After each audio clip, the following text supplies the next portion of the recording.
And one of the things I get asked a lot about Pilates is about the breath cycle. And it's something that I feel like after 13 years of teaching, I am only really just getting to grips with. I feel like my practice recently has been more focused around the breath. I've started to understand much more deeply the importance of it. But from a beginner's perspective, it really is just there to create concentration, create some flow, and sometimes the breath will help you to switch on certain muscles, particularly in the core. But one of the things I learned first of all was around stretching your muscles and using your breath to help you to get stretch and length through those muscles.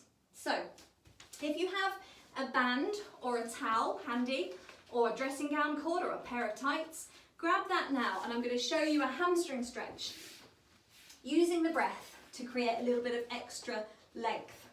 So a big part of the resistance that we feel in our muscles is often psychological.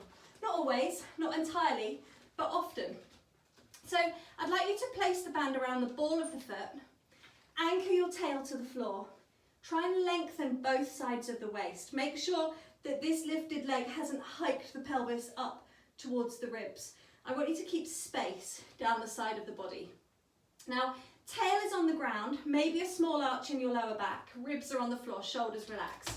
And you want to start with your leg bent. And all we're going to do here is straighten it to a place that is comfortable for you. Now that might be here, that might be here, it may be up around your ears somewhere. But I'd like you to take that band and just draw your leg up to your kind of end range, where you feel that stretch start to kick in. And for me, that would be around about here. If I'm being honest, this is a good comfortable position for me. I can hold this and maintain it, but I can feel the stretch. So we're going to flex the foot, push it up through the heel, and I'd like you to imagine that your tail and your heel are connected by an elastic band down the back. So on your inhale breath, I want you to push the heel up and push the bottom down.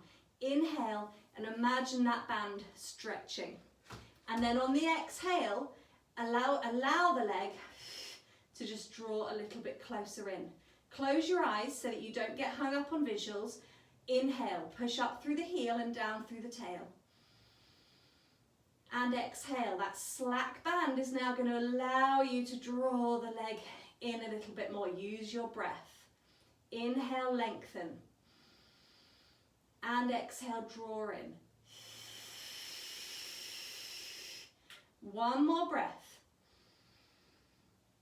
And exhale, draw in.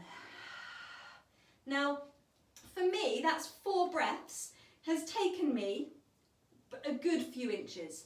And it's no more painful than it was when I was at the start of this stretch. It's not pulling, it's not painful, it's uncomfortable. Stretching should be uncomfortable. If it's not, it's wrong.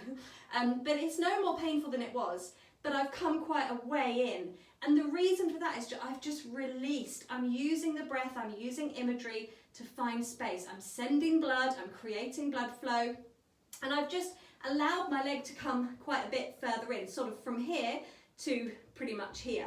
So it's a good few inches change. So why don't you try the other side? Mark where you are at the beginning and then just take note of the difference.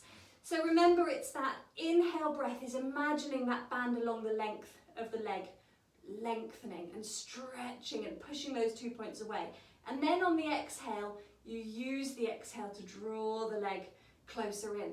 Each time you breathe, you're looking for a few millimeters of change, but what you do want is change with every breath.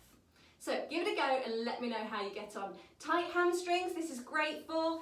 Tight hamstrings have a lot to answer for when it comes to lower backache. If you're sitting at a desk all day, this is a really good one for you. But this breath cycle can be applied to any kind of stretching. Anytime you're holding a position, breathe. Okay, let me know how you go. Thanks.